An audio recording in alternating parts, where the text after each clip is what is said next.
Domestic air travel was started after a gap of almost 2 months. The Shramik trains are also running, and several states have opened up bus transportation as well. The Ministry of Civil Aviation has come out with a set of guidelines after the domestic skies were opened up on Monday. The guidelines came out on Saturday about how quarantine should be observed and what people should do when they travel from one place to another. However, different states have adopted their own quarantine rules and they differ from state to state. On this edition of The Big Picture, we will analyze the different quarantine rules in different states and how should people deal with them. Joining me on the program today are S.C. Tripathi, former Principal Secretary, Uttar Pradesh, P.K. Malhotra, former Law Secretary, Government of India, and K. Badrinath, Senior Journalist. Thank you to all my guests for joining me on this edition of The Big Picture. Mr. Malhotra, let me begin the program with you. Let me first try and understand, what you make of these different quarantine rules that we have and which has left people perplexed. I mean, people are trying to look up these rules for different states when they're traveling from, say, from an Uttar Pradesh to a Karnataka. They seem to be confused. I mean, what do you make of all of this? Mr. Frank, I think today's topic you have raised a very, very relevant point, and because people are confused about it and they would definitely like to know what exactly the legal position is and what are the powers of the central government and the state government in this regard. Now, let me put a caveat here that we are dealing with an extraordinary situation which is not peculiar to India, but situation is prevalent throughout the world. And it is a very, very serious problem. And extraordinary situations need to be dealt with extraordinarily. But before that, if we are talking about the legal rights or the constitutional provision or the legal provisions which are available in our country, insofar as the public health, sanitation, hospitals and dispensaries are concerned, it is purely a state subject. We have two important legislations dealing with this subject, and one is of 19th century vintage, which is known as Epidemic Disease Act, and generally Epidemic Disease Act of 1897, which is generally administered by the state government. And then we have the 21st century legislation, which is known as the Disaster Management Act of 2005. But before that, since you talked about the movement of people, migrants, as well as the movement of aircraft, railways and public transport, all these subjects, they fall within list 1, which is a union list. So, talking about the power taking decision is concerned, central government as well as state government both are authorized to take decisions or make laws in accordance with the power given to them under the federal structure which we are talking of. But here I would like to put a caveat, because in such an extraordinary situation, you have to be the best example of cooperative federalism, which we have seen in the past as and when there has been crisis in our country. But what has happened that during the current phase to deal with this kind of pandemic, when the WHO declared it, of course the central government as an experiment for one day imposed a Janata curfew, and after that there was a total shutdown. Probably the people kind of movement which they expected was not available to them, time to move was not made available to them, and initially people thought that this will be over within 21 days. But the situation didn't permit it, it went on aggravated, and after that aggravation it has to be extended. Now, in such a scenario, as I said, there has to be a proper cooperative federalism where state and the center exercising its power under the Disaster Management Act or the Epidemic Diseases Act has to take action in coordination with each other. Probably that coordination somehow was seen lacking because of the delegation given by the central government to the state government to deal with the situation depending upon their local conditions. I think that created a sort of problem. But talking about the Disaster Management Act, let me say there is a very good scheme available under the Disaster Management Act, whereby the Central Executive Committee, the National Executive Committee, headed by the Home Secretary, it gives a direction to to all the authorities within the center as well as to the state government as to what steps need to be taken. In accordance with those directions, the state government as well as the district authorities are required to take action to meet such a contingency so that there is minimum casualty. If people are to be moved, how they are to be moved. If they are to be rehabilitated, how they are to be rehabilitated. If food is to be arranged for them, how that food is to be arranged. All these guidelines can be provided. So to that extent, so far as the legal provision is concerned, legal provisions are strong enough, but the problem arose only because of lack of coordination and its implementation by these states. Some of the states had their own view because the law empowers them to make a law, but they must realize once the central agency has issued a direction, they must comply with those directions. And in case they want to deviate from any of them, then they must discuss with the central authority first and only then make this kind of deviation. Now, having different type of quarantine rule, I just try to finish it. Having a different kind of quarantine rule, state governments probably they have a right under the Act of 1897, and therefore they issued this kind of direction. But they forgot that movement of the people as well as railways, civil aviation and transport, probably that fall within the domain of the central government. If central government has permitted it, probably there was a need of better coordination between the state and central government to see that the kind of situation which has emerged and which you are talking about, one nation, different rule for quarantine, would not have arisen. Okay, all right. So, Mr. Tripathi, this is where I'd like to bring you in. You served at the highest level really in the state government as well, and you served at the highest level in the central government as well. How would you look at this entire situation? I mean, do we leave it to the states to decide at the end of the day because they are the ones who are getting the work done, the last mile work, it's all happening there, and they are the ones who are getting everything sorted out. Do you look at it that way, or how would you look at it? It's a very strange and funny situation. I have also been district magistrate during the emergency period. So I have that experience as well. But now seeing the conditions today, it seems to me that both in center and in states, once you enjoy control and power, it becomes very difficult to relax. So central government, of course, after 4 lockdowns, or in fact during the 4th lockdown also, has relaxed various things, but now the states are not relaxing because they, from health emergency, the matter has become more like a police control. So it is the policeman on the spot who is deciding whether you can be permitted to go to hospital, whether you can cross one border or not, and of course the states are deciding that even after having done quarantine at one place, if you enter the boundaries of that state, then you have to undergo quarantine, and whether that quarantine will be an institutional quarantine or home quarantine, and if there is an infection, the whole building will be quarantined, or the block will be quarantined, or the entire colony will be quarantined. So states, I think the fear of corona is much more damaging than the corona itself. Every month, about 9 to 10 lakhs people die in India for various reasons, natural causes, etc. So in 3 months, about 30 lakhs would have died. Corona deaths are not even 5,000. But look at the scare which it has caused. Everything is focused on corona. The patients of other diseases are unable to access hospitals. There are so many deaths taking place. And this is all happening in the states. The center is not directing this. In fact, it took about a month for center to realize this.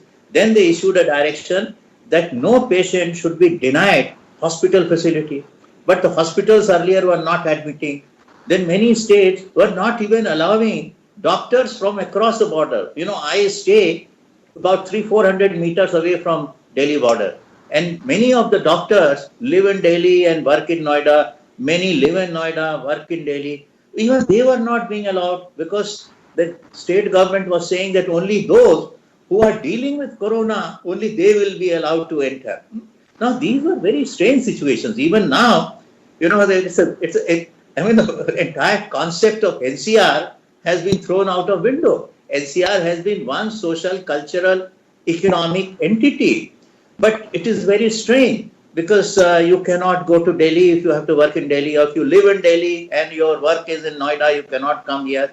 So these are all happening because the states are under fear of corona, and they have neither the adequate health facilities nor do they know any treatment system.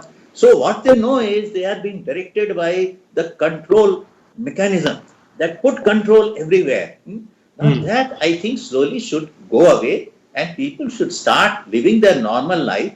People have now realized that social distancing, increasing your immunity level, and all these things are important. In fact, last 60 days have been enough to put the fear of God in everybody, and people have become responsible.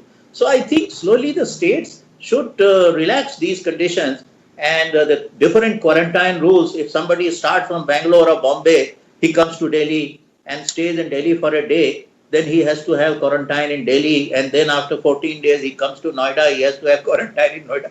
These are very strange things. Absolutely. So it's not funny anymore, but it is quite strange. And this is all fear psychosis. I am not saying that they are doing it to punish people.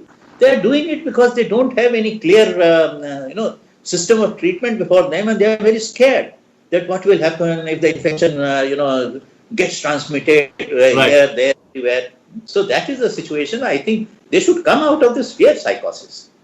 Absolutely. All right. So, K. Badrinath, taking the discussion forward, I mean, I want to take this point that Mr. Tripathi just made. It's a very interesting point. I mean, you open up the skies, you see, okay, trains are going to be available. Okay, we're going to have inter-district transportation. And suddenly when a person reaches from point A to point B, he's not sure, or he realizes, okay, he's flown, he's paid 30,000 rupees to get from one destination to the other, and he can't go home. He's been waiting for 2 months to go back home, and suddenly he realizes he's asymptomatic. The tests come out negative, and then he still has to undergo quarantine for 14 days. So I mean, it's self-defeating, isn't it? The purpose.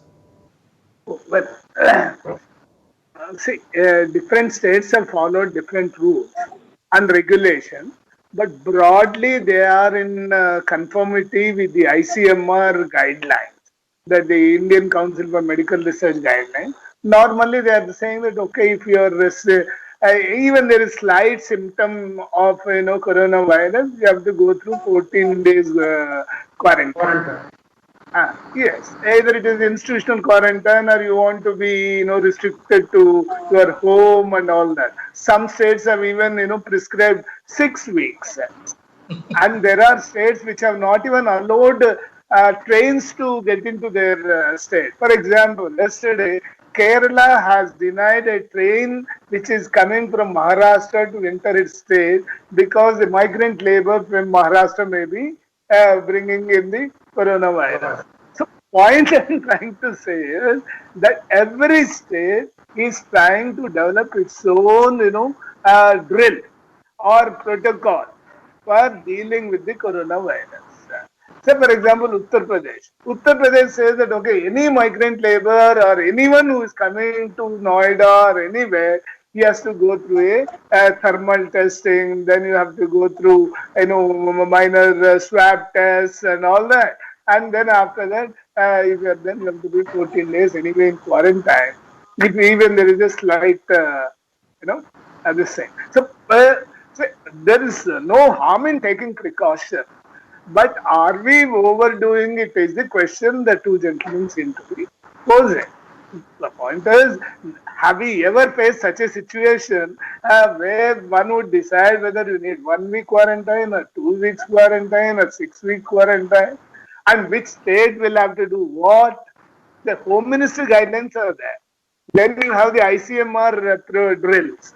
After that, the state seems to be taking its own call depending upon the variability factor that is there in terms of the coronavirus infection. There are some red zones, there are some yellow zones, there are some green zones, there are some containment areas. For example, if we take Delhi, most of the Delhi is almost like a containment zone. So how do you deal with it? Mr. Tripathi is right when he says that, okay, the Noida border is sealed. Even if I'm a journalist and have a valid pass, I may not be able to pass to my office because the thing is closed. So what I'm trying to say is every administration and many of them run by bureaucrats like Mr. Tripathi or maybe our former law secretary. So they must be taking calls. Obviously, the political leadership would only give you a guideline or would like to only give you some kind of a directive. But finally, it is run by the bureaucrat. My guess is every bureaucrat has his own way of doing it. Okay, interesting discussion that we are having here. Really, quite a few smiles as well on all our faces. So let's keep that going and let's continue this interesting discussion. So, Mr. Malhotra, firstly, respond to what Mr. Badrinath said, and secondly, of course, what about the right of the individual citizen as well? Because, see, for instance, the people are traveling with the Arogya Setu app. They have a green status. The government has very clearly spoken about how it is important. It's not made it mandatory, but how it is important to have the Arogya Setu app and how it helps everyone around. So if you have a green status, why not allow that person to travel? Yeah, I think Badrinath raised a very valid point with regard to the implementation of the orders by the bureaucrats. And I think, yes, bureaucracy is meant for that because the politicians are only policy makers. Ultimate implementation is to be done by the bureaucracy. And bureaucracy will be doing it the way they are coming before them from the policy makers. If there are multiplicity of authorities and every authority is given a handle to tweak with the instructions which are given by a higher authority, there is going to be a chaotic situation. And probably, I think in some of the areas, this is what has happened. And I think Mr. Tripathi will agree with me. Had there been a more clarity from the instructions given by the Central Empowered Committee in the Ministry of Home Affairs headed by the Home Secretary, which has given the instruction, and they said that each state can further issue the instruction. Now, further issue of the instruction has to be only in conformity with the instruction which has been given by the Home Ministry. You cannot dilute that. But at the same time, if you are making it more strict, and then you are negating the kind of liberty which has been given by a higher authority. Intention of giving liberty to you for implementation is not to negate the instructions given by the higher authority, but to see that how best those instructions can be implemented at the ground level depending on the situation prevailing in a particular district, prevailing in a particular locality, prevailing in a particular area. Probably that has not been taken care of, and as was rightly said, maybe the police authorities were overzealous in implementing the instructions given to them, and therefore some kind of inconvenience was also caused, and maybe sometimes the rights of the individuals were also violated. Now, one point which I would like to make, and Frank, you very rightly said about the rights of the individual. Yes, I think before declaring the lockdown, probably the kind of action which the state governments were required to take with regard to the rehabilitation or maybe providing space to the people who are homeless, who are working in other states, or making arrangements for their food or for their health care, probably that takes a little too longer. And since it takes a little too longer, probably a lot of anxiety was created in the mind of these people. Therefore, they rushed to the bus addas and they rushed to the railway stations and rushed to the airport to catch the transport to go back home. I think that situation could have been avoided had there been a proper coordination.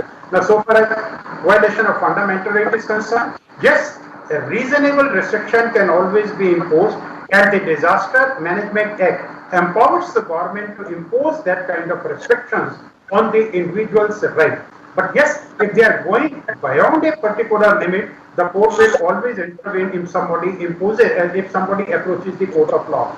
And there are many PILs which have been filed, and even the Supreme Court has also taken notice of it and issued notices to the government as to what steps the government has taken to ensure that those who are migrating from one place to other place, what kind of arrangements are being made, and are they sufficient arrangements in accordance with the law which Parliament has mandated the central government or the state government to make arrangements. If it has not been done, obviously the court will issue direction in that.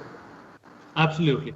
So, Mr. Tripathi, so since we are here and since you're talking about these, several of these rules and several of these, measures that each of these states, each of these districts even. Sometimes it changes from district to district depending on who's helming the affairs on the ground there. I mean, you've seen that also happening. Small issues, being permitted in one place, others not being permitted in another, in a neighboring district as well. So what's the best way out? How do we address this issue?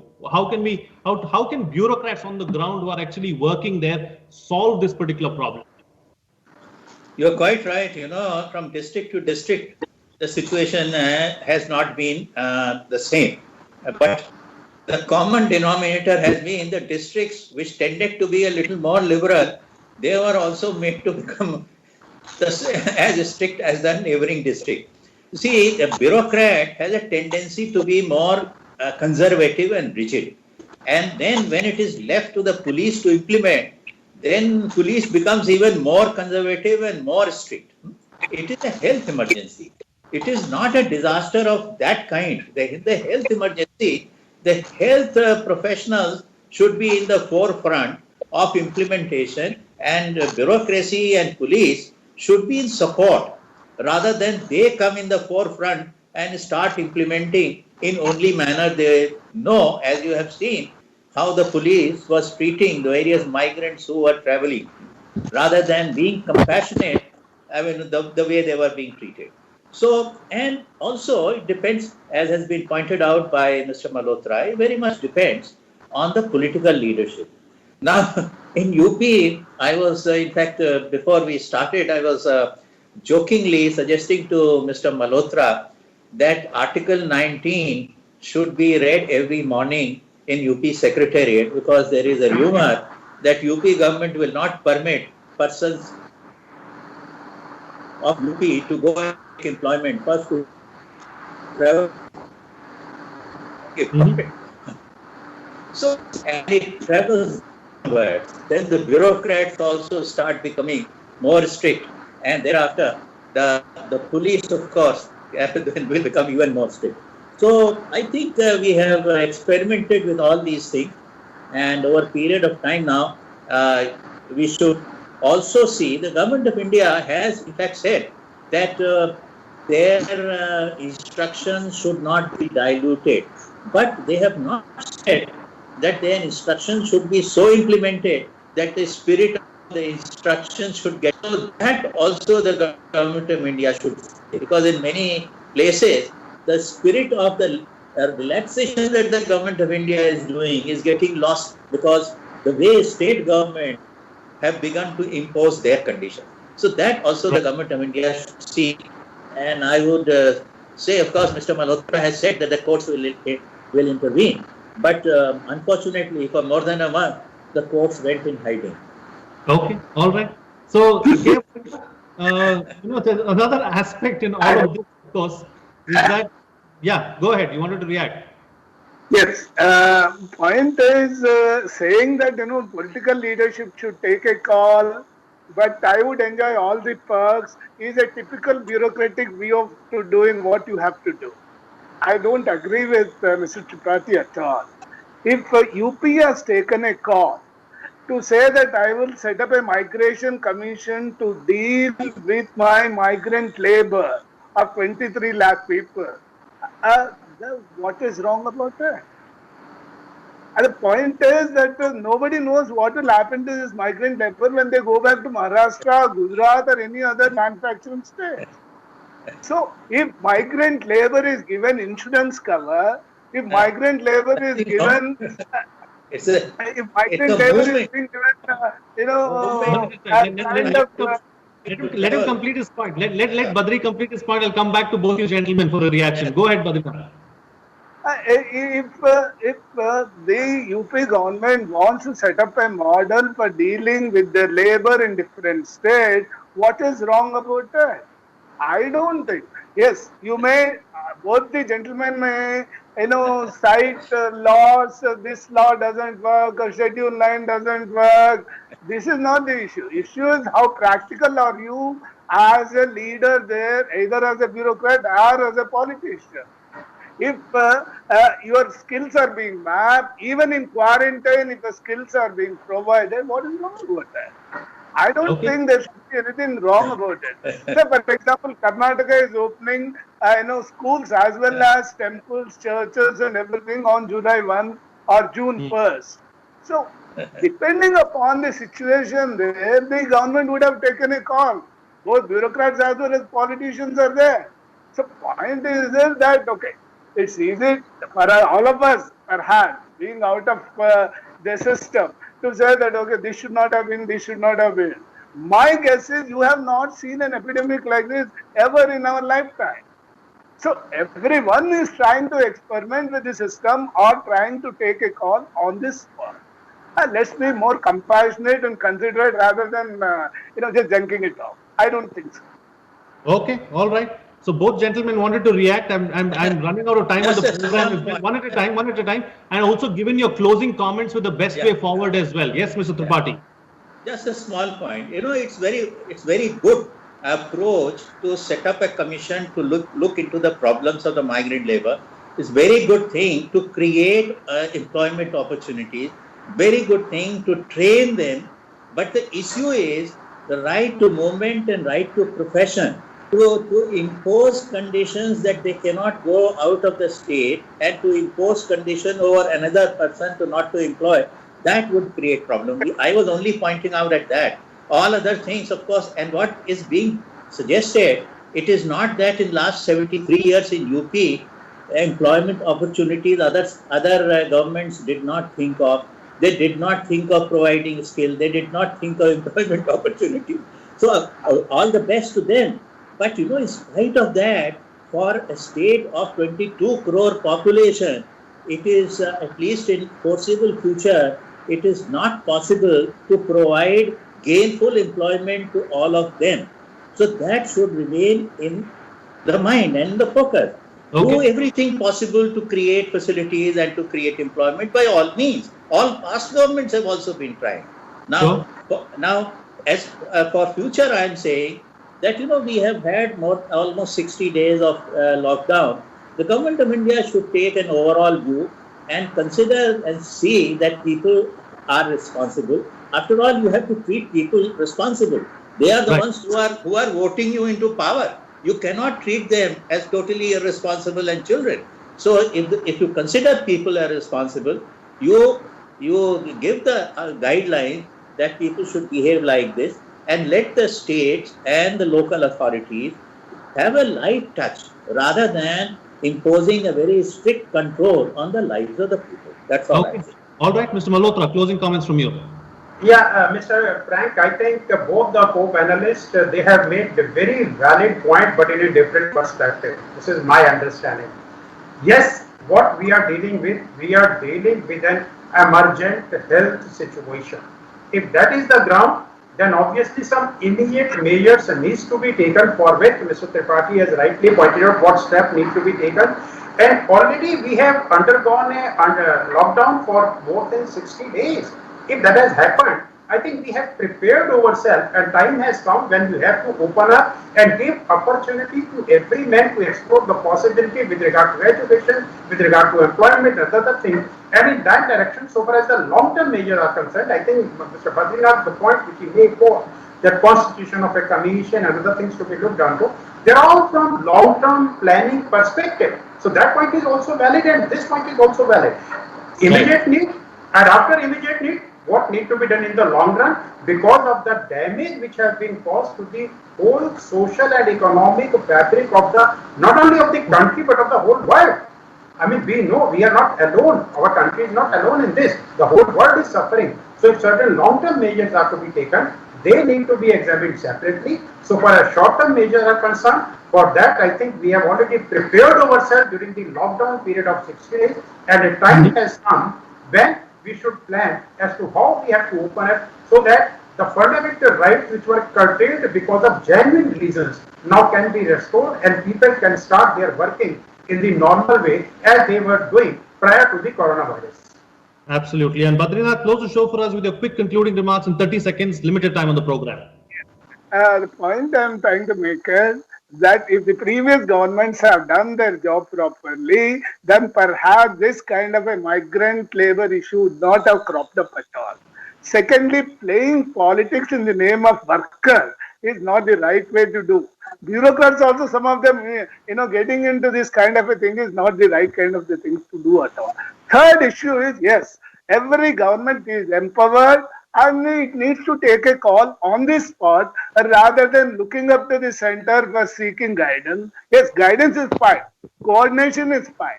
But center, I agree with that center should not have overruling or overriding power to deal with a situation. And today it doesn't. It is not doing it. And everyone knows it. So, everyone is trying to deal with the situation. Let us understand that and proceed further. No one wants everyone to be, closed behind the walls forever. No, that's in some case. Okay, all right. On that note, then I'll call it a wrap on this edition of The Big Picture. Thank you to all my guests for joining me on the program and putting things into perspective for us. What's coming out of this discussion is that we need to see better coordination between the center and the states. This is a learn as you grow process for all of us. It is an unprecedented time. So everything is experimental.